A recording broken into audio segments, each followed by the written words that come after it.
obrigada, boa tarde. Então, meu nome é Daiane, eu sou nutricionista, sou professora aqui do Departamento de Nutrição da UFSC, também faço doutorado aqui na instituição. Quero agradecer a oportunidade de estar aqui, a organização, principalmente então ao Departamento de Saúde Pública, que abre esse espaço, e ao Departamento de Nutrição, que permitiu, que eu esteja aqui neste momento.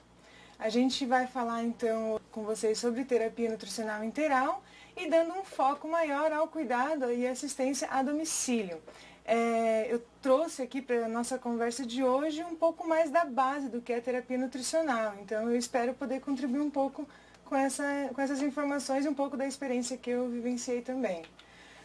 Eu achei interessante iniciar a fala trazendo o conceito de nutrição integral pela Resolução 63 da Anvisa, que determina então que qualquer alimento para fins especiais. Então eu paro aqui um pouquinho para falar que a gente foca muito em nutrição integral, pensando no indivíduo completamente debilitado, que a gente utiliza alimentos em consistência líquida, pastosa ou semipastosa, e não associado a um alimento de forma íntegra. No entanto, a resolução nos traz ele como qualquer alimento, desde que tenha um fim específico.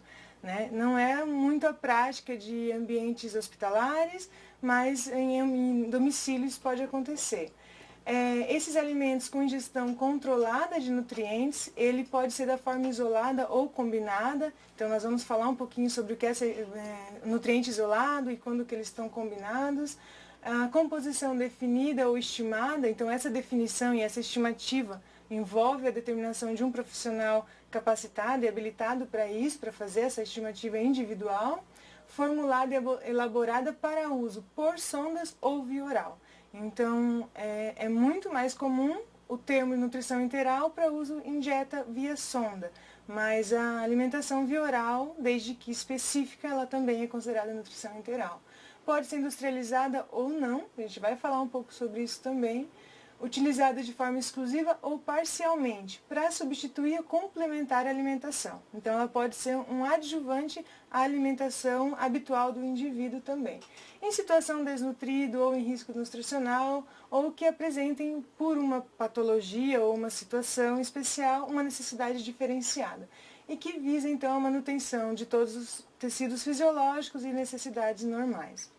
Vamos começar então falando mais sobre os tipos de nutrição integral para uso hospitalar e domicílio de indivíduos em situação mais debilitada um pouco.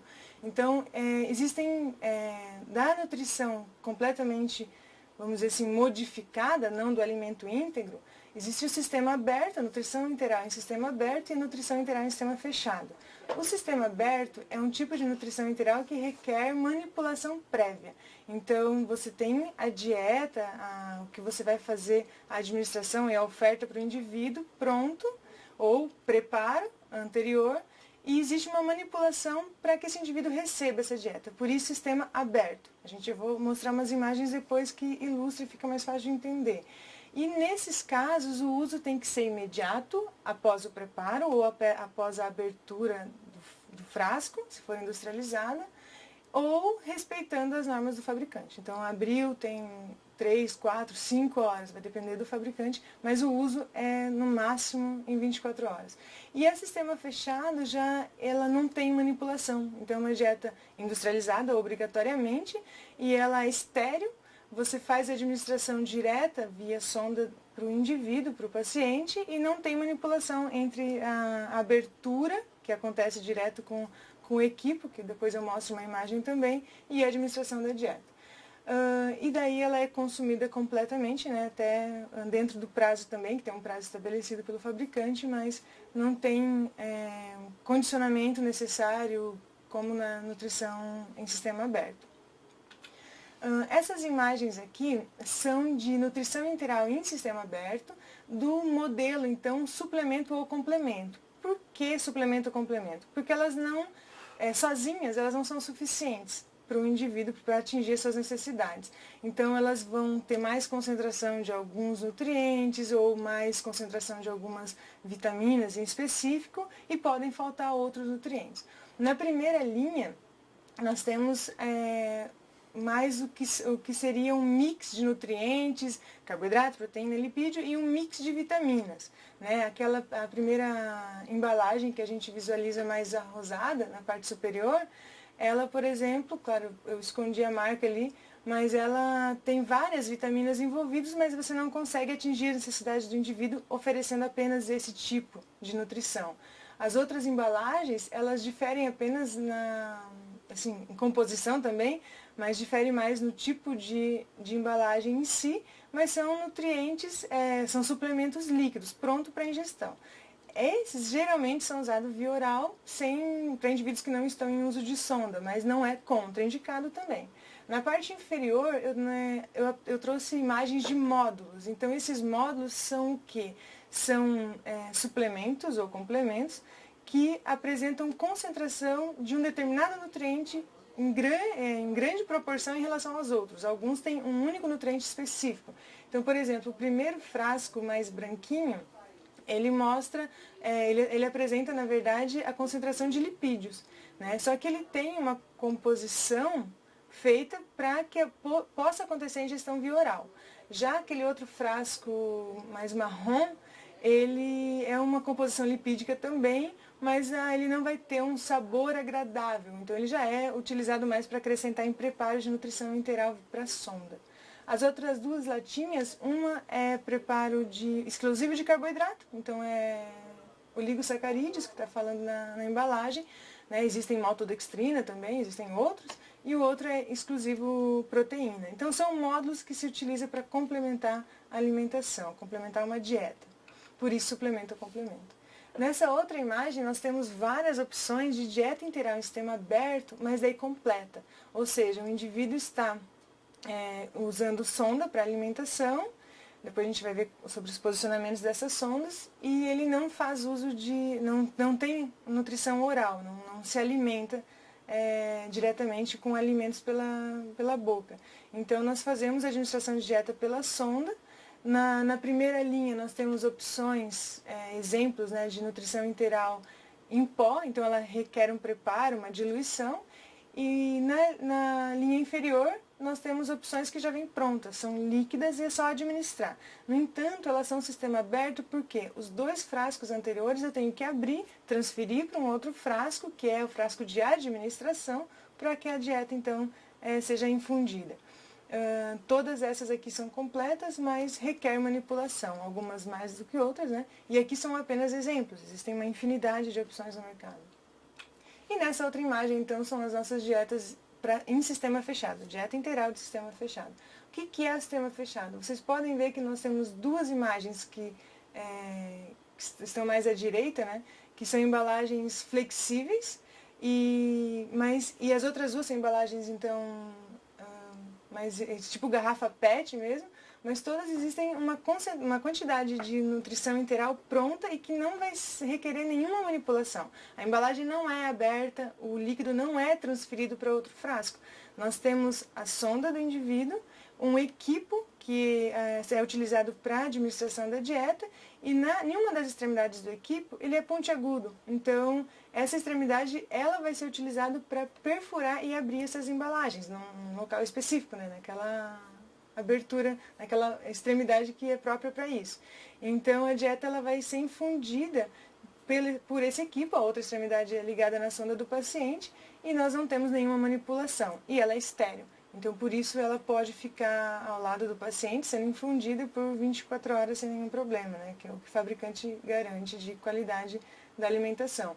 Normalmente, essas dietas são mais utilizadas em âmbito hospitalar, né? Então, pela questão do custo, pela questão da necessidade de uma bomba de infusão, que a gente não pode colocar 1 litro de alimentação correndo sem um controle mais rigoroso do volume que está indo por minuto para esse indivíduo. Então, uma bomba de infusão, que depois eu também trouxe uma imagem, ela vai auxiliar nesse controle. Então, geralmente se utiliza dessa forma. Existem algumas marcas, eu trouxe apenas uma ali, que não tem duas. Esse frasco verdinho, essa embalagem flexível verde, ela é 500 ml. E aquele outro frasco menor, que fica mais, acho que à esquerda de vocês, é 250 ml. Então, isso permite um uso mais a domicílio, porque você tem um volume reduzido. mas mesmo assim não é muito comum. São dietas mais caras também, justamente por ter essa característica, né, da embalagem. Bom, além dessas dietas que são todas industrializadas, nós também podemos abrir mão e preparar uma alimentação integral para passagem via sonda em casa, que são chamadas então de dietas artesanais ou caseiras. Elas são preparadas à base de alimento in natura. Esses alimentos nós vamos ter que fazer um preparo dele, muitas vezes ele vai ser submetido à cocção, né, vai ser cozido, depois tem que ser liquidificado e necessita que seja passado por uma peneira, é preciso coar esse líquido. Então, nesse momento, a gente acaba retirando fibras e isso acaba muitas vezes restringindo um pouco a oferta de nutrientes nessa alimentação. Mas ela é possível, ela é factível. Existem bastante casos, né? Inclusive eu já acompanhei também pacientes a domicílio em uso de dietas artesanais e elas têm a vantagem de ser mais, um valor mais acessível, né?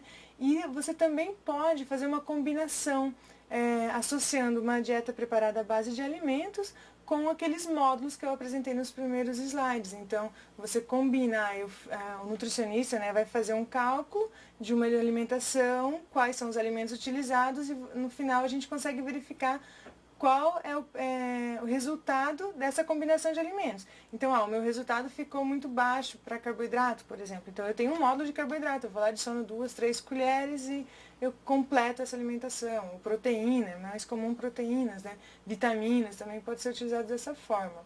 Uma outra vantagem desse tipo de alimentação é um preparo individualizado. Então, se você faz um uso de dieta industrializada, ela é padrão, né?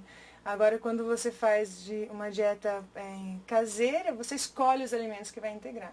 No entanto, a desvantagem principal é uma dificuldade do controle de nutrientes, de composição de nutrientes, da industrializada, que tem o controle total feita a domicílio, né, artesanais. E como o indivíduo está com uma alimentação por sonda, essa individualização que o alimento permite não tem uma diferença tão significativa, já que ele não tem a percepção do sabor desse alimento, né? Tem também um maior risco de contaminação, né, já que tem uma manipulação, que também tem que ser cuidado nos sistemas abertos. Então existe um cuidado, depois eu trago um pouquinho aqui para falar com vocês sobre isso também, mas acaba que a alimentação artesanal se expõe um pouco mais. Ambas vai precisar sempre de acompanhamento, né, de um nutricionista para acompanhar as necessidades do indivíduo e como está essa oferta de nutrientes. Bom, em relação à classificação da nutrição integral, as dietas elas podem ser classificadas então conforme a composição de nutrientes e o quanto esse nutriente ele está disponível na integridade da sua composição. Então, a primeira classificação é polimérica. A polimérica é o mais próximo de uma alimentação normal. Então, os nutrientes estão mais íntegros, você acaba conseguindo combinar mais a concentração de calorias que vai formar, a concentração de macronutrientes, a distribuição dos macronutrientes. Normalmente tem a presença de fibras, ela pode ser hiperproteica, que tem uma quantidade maior de proteína, pode ser normo também, da mesma forma com as calorias. E uma boa característica dela é a osmolaridade, que a osmolaridade, por conceito, é a concentração de soluto na solução, então no líquido. Quanto maior a concentração, maior a osmolaridade, maior risco da dieta vir a causar a atração de líquido para o lúmen do intestino, para dentro do intestino, e o indivíduo pode manifestar diarreia. Então, essas dietas têm uma osmolaridade mais baixa, então a chance de desenvolver algumas complicações associadas a isso é menor. Depois nós temos as oligoméricas e as monoméricas, que são dietas que os nutrientes estão mais hidrolizados, ou seja, mais quebrados, mais rapidamente absorvíveis. É como se já tivesse passado por um estômago, então já passou por um processo de digestão, claro que uma digestão química, né? Nós temos nutrientes totalmente então quebrados ou parcialmente hidrolizados, só que a osmolaridade dessa dieta já é um pouco mais alta, porque o nutriente está mais disponível, então ela tem uma capacidade de atrair água maior e o custo dela é maior também. No entanto, elas são muito necessárias quando eu preciso manter um repouso intestinal maior, então eu posso utilizar o trânsito intestinal do indivíduo, posso oferecer dieta integral, mas eu não devo manter um resíduo, uma formação de resíduo. As monoméricas mesmo não têm formação de resíduo. Então, algumas situações patológicas requerem esse tipo de alimentação. Depois nós temos as especiais. As especiais são dietas que são formuladas para um tipo específico, uma patologia específica. Por exemplo, um paciente diabético. A dieta sem sacarose, isenta de sacarose, é uma dieta considerada especial para essa classificação. Um paciente hepatopata vai ter uma modificação na concentração de lipídios, então também é uma dieta do tipo especial. E a outra classificação são os módulos, que é como eu já apresentei antes, então são aquelas fórmulas que têm uma concentração específica de um nutriente, ou carboidrato, proteína, lipídio, ou pode ser uma concentração de micronutrientes também. Ok? Bom, nessa tabela eu trouxe aqui para demonstrar para vocês como que pode se apresentar a composição de macronutrientes, principalmente, e fibras, dessas dietas, dessa classificação que nós vimos anteriormente. Então, na classificação da polimérica, a padrão normalmente apresenta uma distribuição de proteína, carboidrato e lipídio normal. A questão da osmolaridade fica também baixa, em torno de 300, e ela pode ou não ser acrescida de fibras. Isso vai depender da escolha mesmo, né? Todas as marcas têm com ou sem fibras. Ela pode ser também hiperproteica, então você reduz um pouco a concentração de lipídio e de carboidrato para aumentar a concentração de proteína nessa dieta. Ela pode ser suplementada com fibra, como eu já tinha dito, ou ela pode ser concentrada. Bom, a alimentação concentrada, ela vai ter uma distribuição de carboidrato, proteína e lipídio normal. Só que ao invés da soma dessa energia por ml de solução, por litro, for padrão, que é 1.0, ela vai ser 1.2 ou 1.5. Então, numa dieta padrão, 1 litro de dieta eu tenho 1.000 calorias. Uma dieta concentrada é 1.2, eu vou ter 1.200, é 1.5, 1.500. 2.0, 2.000 calorias. Para que serve esse tipo, ou para que é utilizado esse tipo de dieta?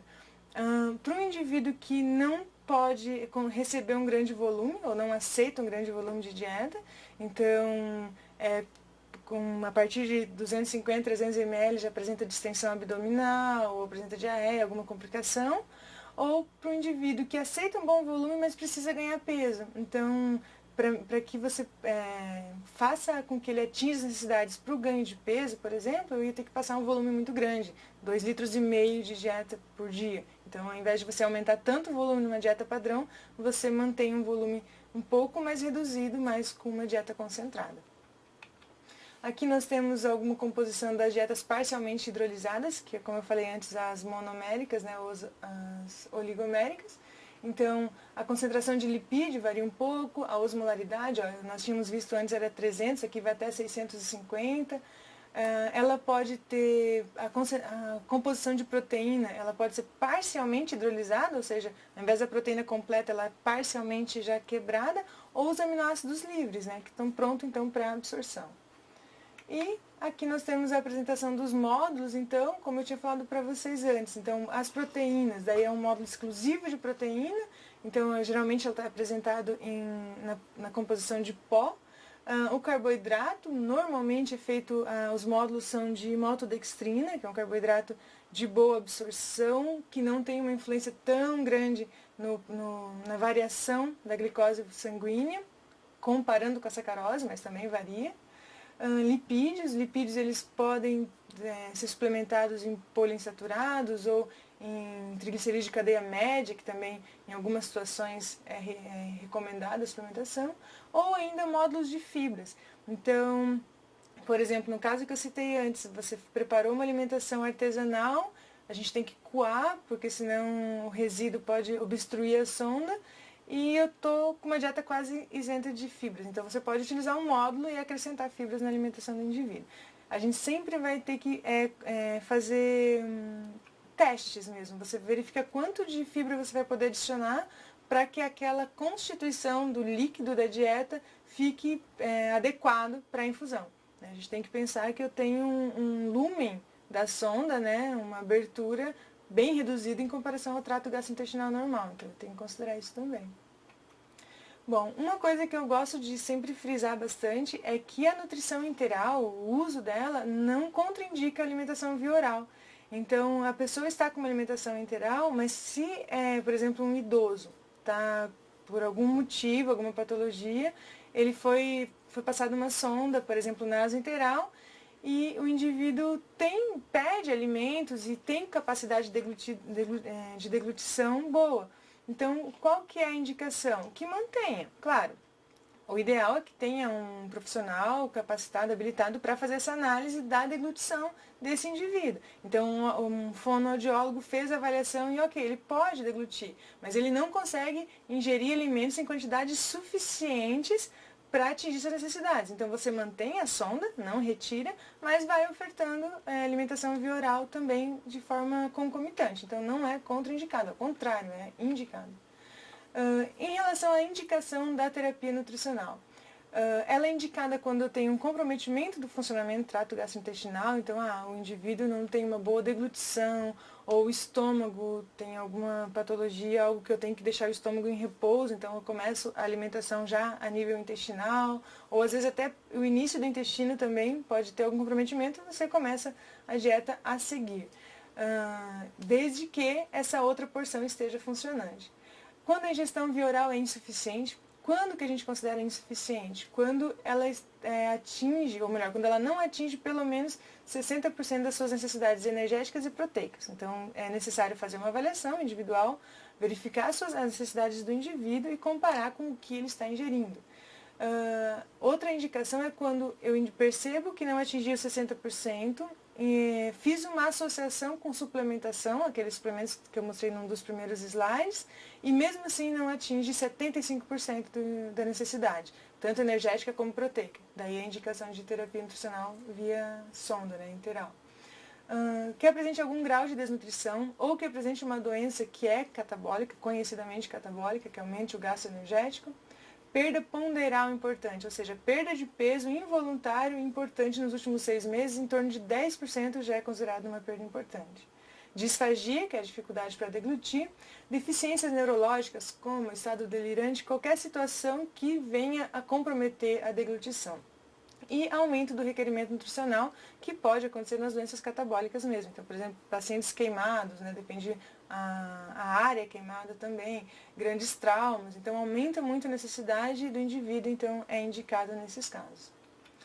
Aqui nós temos uma tabela mostrando os benefícios do uso de nutrição interal. Essa tabela ela traz os benefícios comparando com a situação de nutrição parenteral, que eu nem trouxe o conceito aqui, mas a parenteral é aquela nutrição que é realizada diretamente no sistema sanguíneo, Então é feito um acesso periférico ou central para essa administração. Essa nutrição, ela é uma alimentação, porém ela é constituída de aminoácidos, de glicose e de ácidos graxos livres. Então, quem faz a prescrição desse tipo de alimentação é o médico, pela sua via de administração, direto à via sistêmica. Então, o nutricionista colabora na análise do indivíduo, na análise das suas necessidades, mas quem faz a prescrição desse tipo de alimentação parenteral é o médico.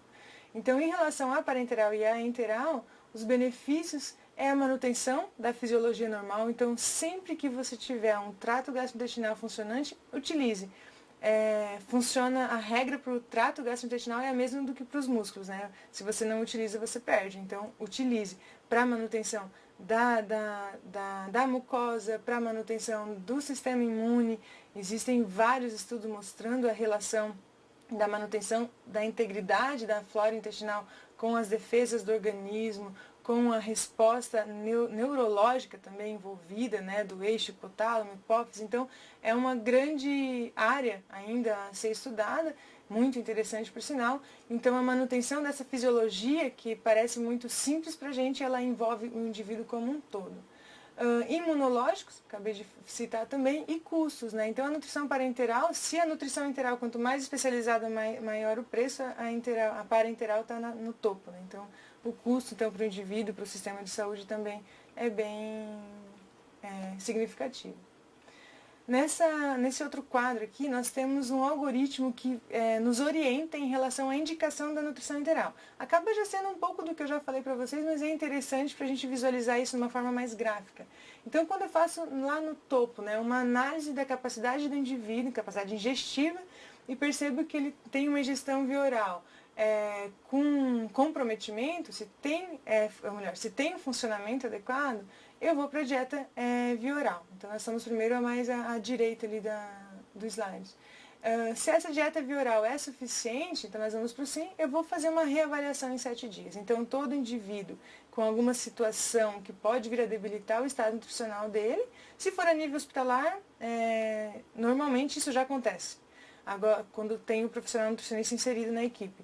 Agora, se é a nível domiciliar, isso deve ser chamado a atenção para a equipe que está acompanhando. A cada 7 dias faz uma nova avaliação da ingestão alimentar, da necessidade energética e vê como que está esse aporte nutricional do indivíduo.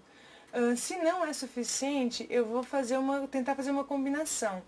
Se for menor que 75% das necessidades, mas entre 60% e 75%, eu associo com uma terapia nutricional oral, que o uso daqueles suplementos, que pode ser os prontos, industrializados, posso fazer em casa também, acrescentando mais alimentos, fazendo vitaminas, por exemplo, que é muito útil nessa situação, e eu faço uma nova avaliação em 7 dias e vejo se isso resolveu a deficiência de ingestão que estava acontecendo.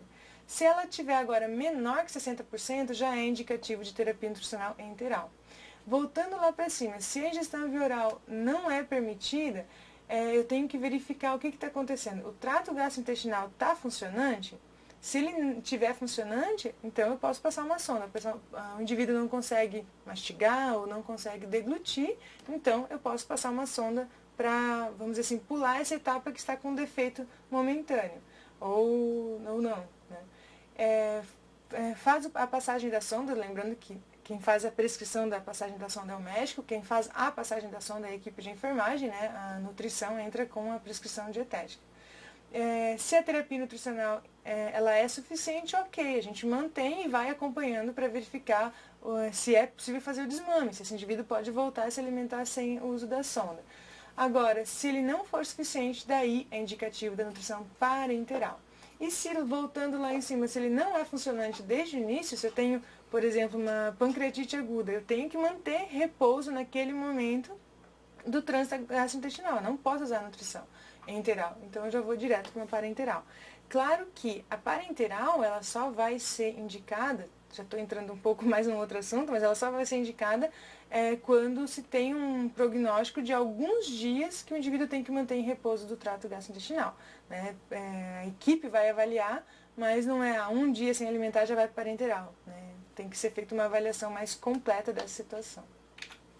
Bom, quando que a nutrição enteral é contraindicada? Quando eu não posso utilizar o trato gastrointestinal, como eu já citei, né? Então algumas patologias, não é só a que eu tinha falado anteriormente, mas algumas não contraindicam. Quando existem, por exemplo, uma obstrução, então alguma massa ou algum trauma que aconteceu na região intestinal, gástrica, e, né, uma fístula, alguma situação que contraindica a administração alimentar. Situação de vômitos e diarreia severa. Bom, é importante frisar aqui o severa. Vômitos, existem alimentos que a gente pode utilizar que diminuem a secreção salivar e diminuem as náuseas e situações de vômitos. E a diarreia, eu gosto de, quando eu estava atuando mais na área hospitalar, eu sempre frisava assim, eu concordo em suspender a alimentação enteral temporariamente, por algumas horas, porque o fruto da diarreia é a dieta, mas a minha dieta não é a causa da diarreia. Então a gente tem que avaliar o que está causando. Eu não posso simplesmente, o indivíduo está com diarreia, eu tiro a alimentação, deixo ele 1, 2, 3 dias sem dieta para resolver isso. Não, eu tenho que descobrir qual é a causa e tratar para então garantir depois o aporte nutricional desse indivíduo.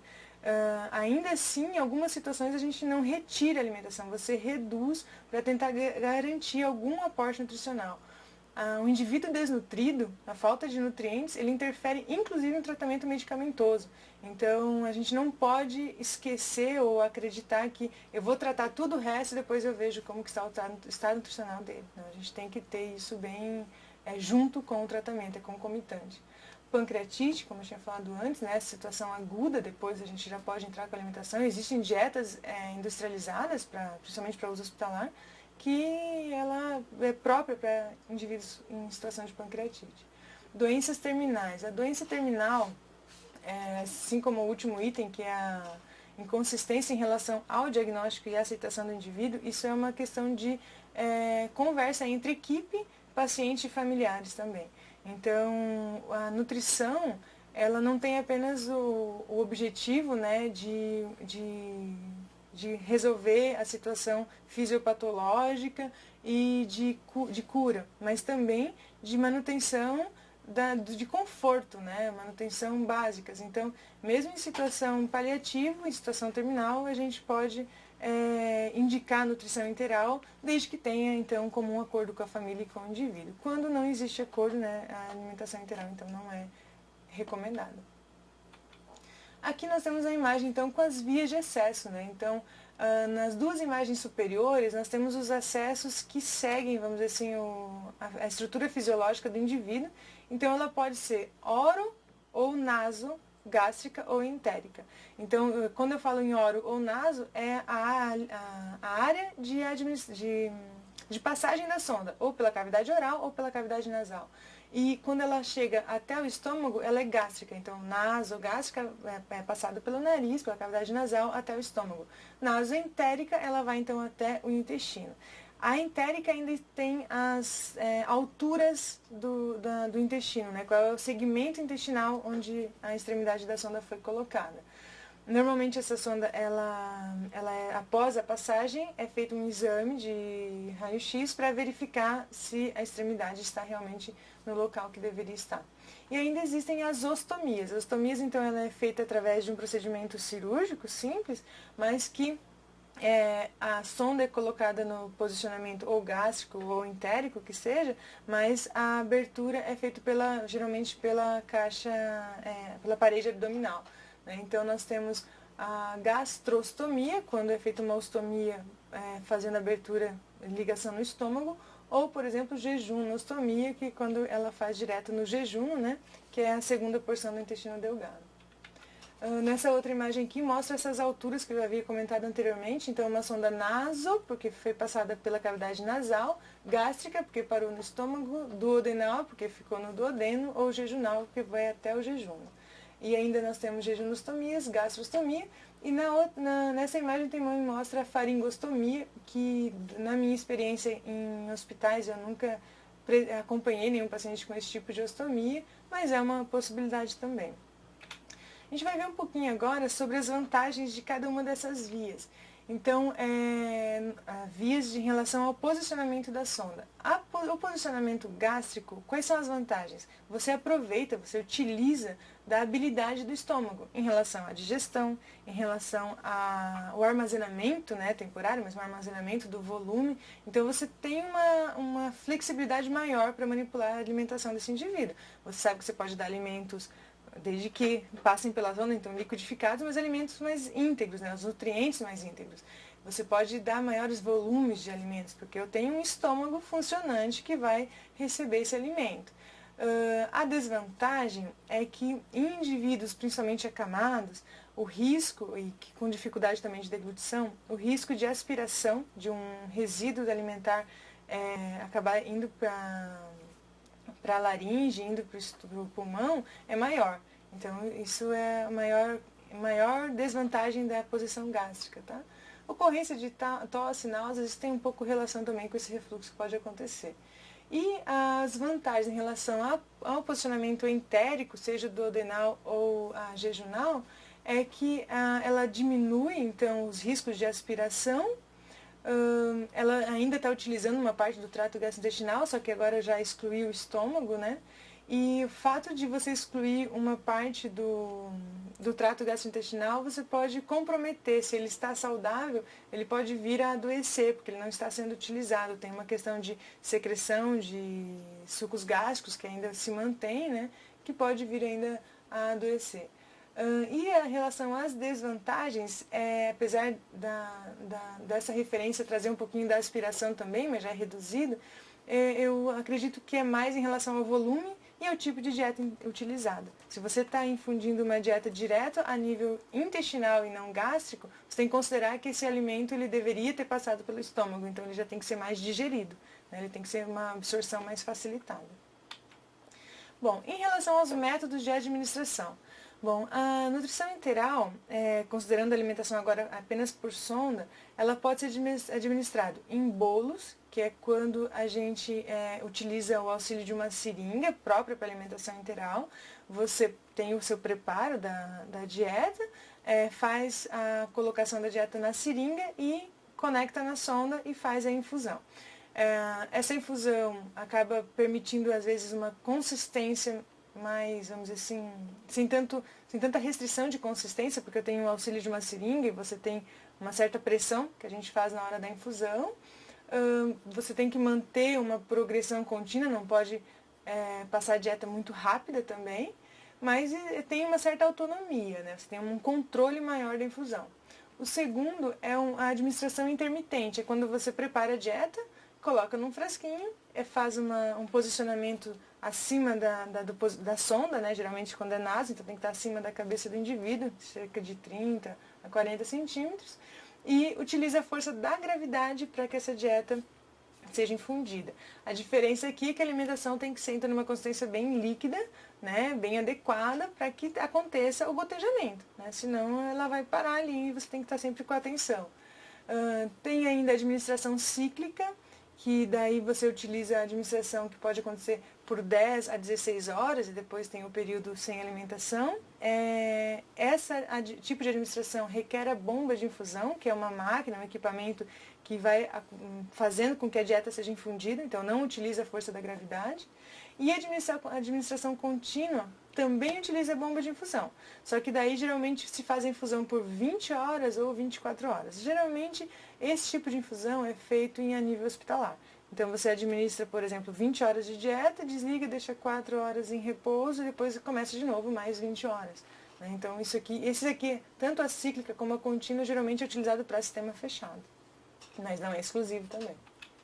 Aqui nós temos algumas imagens mostrando equipamentos utilizados para esse tipo de infusão. Então aqui nós teríamos as utilizados para administração em bolos. Então a seringa, aqui é uma seringa de 50 ml, tem a de 60 ml, que é um pouquinho maior. Ao lado da seringa, na parte superior, nós temos a sonda. Né? Então a enfermagem que faz a passagem da sonda, podem ver que na extremidade, no meio daquele círculo, nós temos um segmento que tem uma presença de um metal que é identificado na hora do exame de raio-x para verificar o posicionamento. E a outra extremidade é onde a gente vai conectar ou o equipo, quando é intermitente, ou quando é cíclico, ou quando é contínuo, ou a ponta da seringa para fazer a infusão. Ali está mostrando um frasco com os passos a passos, né, para fazer a administração da dieta. Aqui nós temos os equipamentos, os utensílios utilizados para administração intermitente. Então, um frasco, né, semelhante a um frasco de soro, onde é colocada a dieta. Esse caninho azul é o equipo, então a extremidade mais inferior na imagem é aquela parte que eu falei para vocês que ela é pontiaguda. Então, você vai colocar na pontinha do verde ali do frasco, conecta, a outra extremidade vai ser conectado lá na sonda do indivíduo e tem aquele regulador ali, que tem a imagem da amostra abrir e fechar, né, que a gente regula o gotejamento. Aqui tem que ter muita atenção, porque principalmente quando a dieta ela é ou artesanal ou aquelas em pó que a gente dilui, se não for bem diluída, você deixa ali gotejando, virou as costas, ela para de gotejar e o indivíduo fica um tempo ali sem receber a dieta está parada e o risco de contaminação é maior. Então tem que ter bastante atenção. E nesse caso aqui, essa imagem mostra a bomba de infusão. Então, essa bomba é conectado, fica ao lado do indivíduo, pode ficar numa mesa também, ou num suporte, e a dieta fica acima dela. O equipo, o caninho dele é um equipo especial, porque ele tem que ter uma parte específica que ela fica dentro da máquina, não sei se dá para ver na imagem ali, naquela rodinha branca, ali o equipo passa e essa rodinha vai girando e vai permitindo que a alimentação seja infundida. E a gente faz a determinação, quantos ml total ele vai infundir, então a dieta tem 1000 ml, mas eu quero que passe 800, eu ali coloco que é só 800, quando chegar em 800 ele para. Então é todo bem programadinho. E ela tem um sistema de alerta também, então se acontecer qualquer problema da dieta parar a infusão, porque a sonda entupiu, alguma coisa assim, ela avisa. Bom, em relação às complicações, as complicações elas estão associadas a algumas situações, ou da sonda, ou da dieta no indivíduo. Então, em relação às complicações mecânicas, erosão da área onde a sonda foi colocada mesmo, então, por exemplo, erosão nasal, alguma coisa assim, inflamação dos seios paranasais, pela presença da sonda, inflamação da região do esôfago também pela presença da sonda, ou ainda deslocamento, que pode acontecer durante movimentos intestinais, né? Isso pode acontecer bastante. Complicações gastrointestinais, é mais ocorrência de diarreias, mas náuseas, vômitos também podem vir a acontecer. A distensão abdominal, a gente tem que acompanhar sempre junto ao paciente o que está acontecendo, se existe alguma intercorrência, e daí tentar associar, verificar se é algum componente da dieta, ou às vezes a forma da administração. A gente não pode administrar a dieta muito rápida e nem muito devagar, porque daí acaba emendando um horário da alimentação com outra. Complicações metabólicas, daí a gente tem que acompanhar a relação da glicemia, tem que ser feita uma verificação constante. Em relação à hidratação, é importante também, às vezes a gente esquece que o indivíduo recebe alimentação líquida e esquece que ele precisa de água também, então é preciso estar sempre atento. Complicações infecciosas podem ser relacionadas ao posicionamento da sonda ou aos cuidados de higiene do próprio preparo e manipulação da dieta. Complicações respiratórias são mais comuns em relação à aspiração de resíduos alimentares também. E complicações psicológicas que estão mais associadas com essa incapacidade ou essa perda da autonomia alimentar, né? Então, às vezes, é a última autonomia que o indivíduo mantém e chega no momento que ele não pode mais escolher os alimentos que ele vai ingerir, então isso acaba gerando alguns problemas psicológicos também e precisa de acompanhamento. Bom, sobre cuidados gerais, é preciso sempre acompanhar sobre a relação ao calibre da sonda, né, o que está sendo utilizado, e a composição da dieta.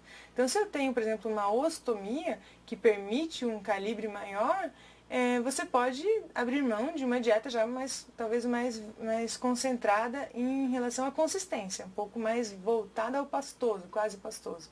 Se é uma nasoentérica, que o calibre é menor, então eu já vou ter que utilizar uma dieta mais líquida, né, para evitar complicações de entupir ou de obstruir essas vias de administração. Acompanhamento especializado ele é indispensável, então da equipe profissional completa. Osmolaridade versus a capacidade absortiva, então a concentração da dieta e o quanto o indivíduo consegue absorver. Não adianta também, como profissional da nutrição, querer passar tudo que o indivíduo precisa se ele não tem um trânsito intestinal habilitado, capaz de absorver esses nutrientes. Então, tem que sempre estar avaliando. Avalia como? Acompanhando, né? Como que está o trânsito intestinal desse indivíduo. Ele está com diarreia, ele está com constipação, o abdômen está flácido ou está rígido, né? Para a gente verificar se está aceitando mesmo ou não. E necessidades hídricas, até trouxe aqui na imagem um quadro mostrando o cálculo, como que pode ser feito dessas necessidades, e é importante sempre estar frisando. Além disso, cuidados de higiene pessoal do cuidador é muito importante, então a toda hora que vai manipular a dieta tem que ser feito todo um cuidado. Quando terminou de passar a dieta, tem que passar um pouco de água pela sonda para retirar o resíduo que ficou na sonda e com isso limpar e evitar a obstrução, isso já é contado na hidratação também.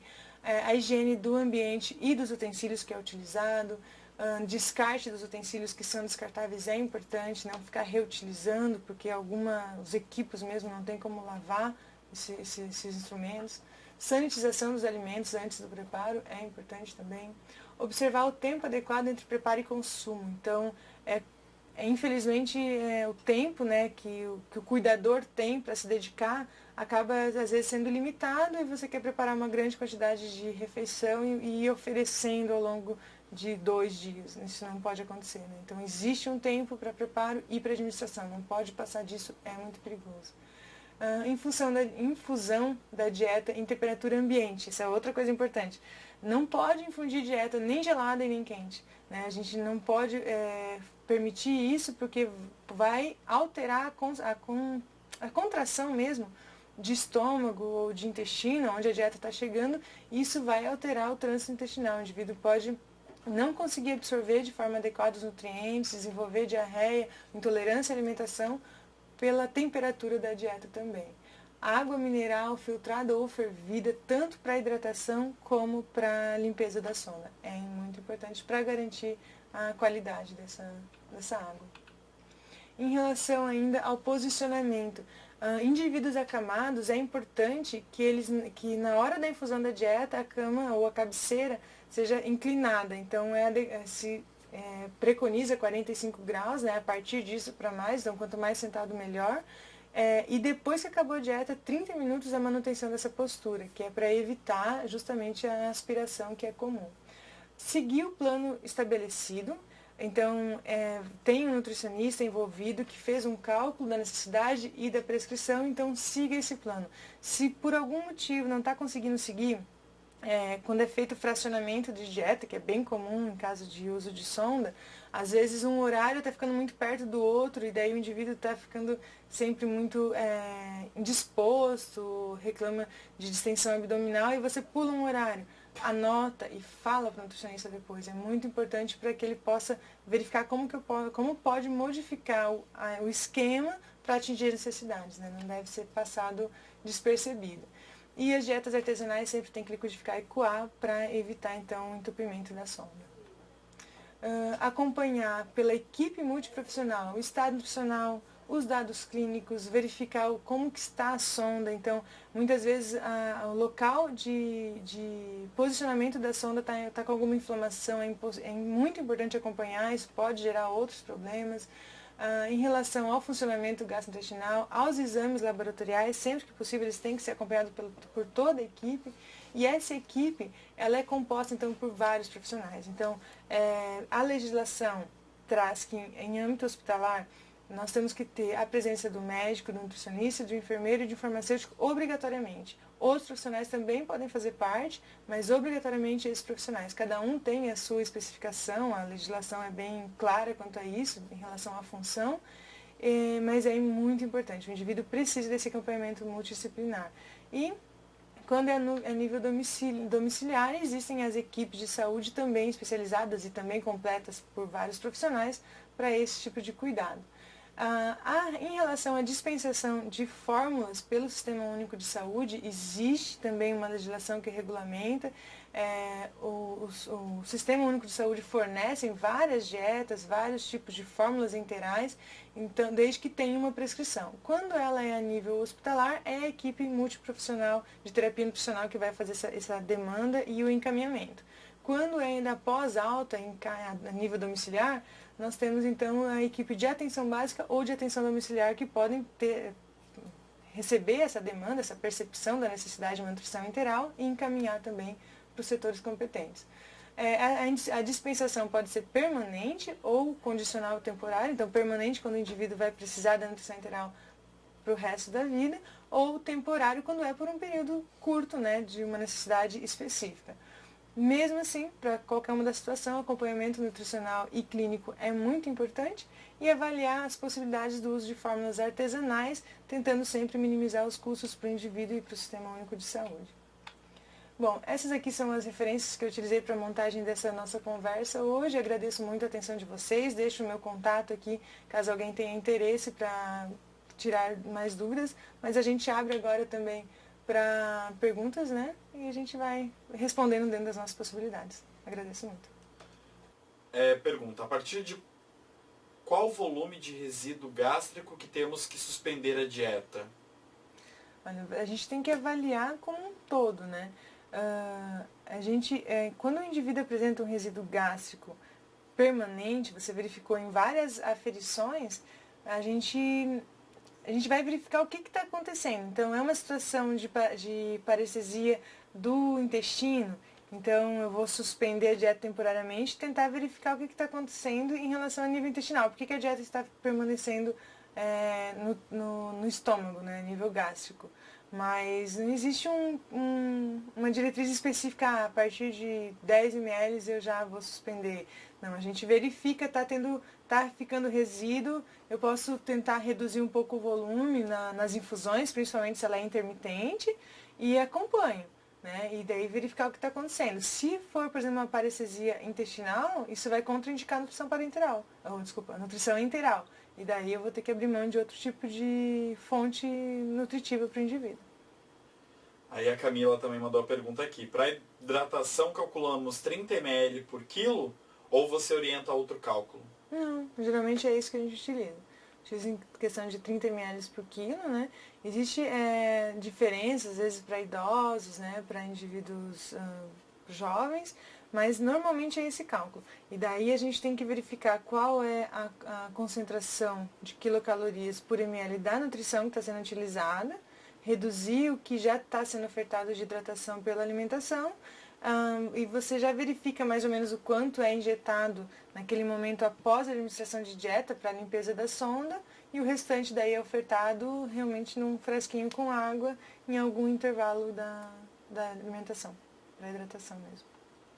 Aí a Camila aqui, ó. Retiro então o volume já administrado pelo total de dieta e administro o volume restante como hidratação, é isso? É que assim, acho que naquela tabelinha, posso Pode voltar? voltar. Tá. Acho que naquela tabelinha tem a concentração. Isso, ó.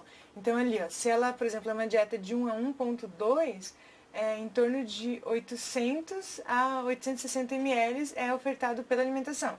Então, você fez um cálculo lá, 30 ml por quilo de peso, digamos que deu 1,5 litro, e eu estou dando 1.000 ml de uma dieta a 1,0 de calorias por ml. Então, restaram de 1.500 menos 800, vai restar 700 ml. Daí, esses 700 ml é o que a gente tem que oferecer para ele em água para hidratação. Se a gente faz a limpeza com 50 ml de água pela seringa após a administração de cada dieta, e digamos que ele recebe 6 dietas, então ele já está recebendo mais 300 ml de água por limpeza. Então, desses 700, a gente vai reduzir esses 300. Sobrou 400 ml, daí eu vou colocar num frasquinho e vou administrar, pode ser ao final do dia, após a administração da dieta, ou pode ser no intervalo. Quando eu acompanhei pacientes a domicílio em nutrição interal, eu intercalava. Então, colocava um frasco de dieta, terminava, limpava, deixava fechado. Dava 1h30, passava um de água em meia horinha, né, com uns 200, 250 ml. Daí, depois, no próximo horário, começava de novo. Dieta, limpeza, repouso, água. Eu fazia assim. Então, é a indicação. Eu agradeço muito, eu gosto muito de falar nutrição integral, porque é uma área que eu tenho bastante paixão, gosto muito de alimentação, né? Acho que escolhi bem a minha área, pelo menos me encontrei nela. Então, agradeço muito a atenção de vocês e fico realmente à disposição para quem tiver interesse. Gosto muito de falar do assunto, então vou ter o prazer em responder qualquer dúvida que possa surgir. Muito obrigada.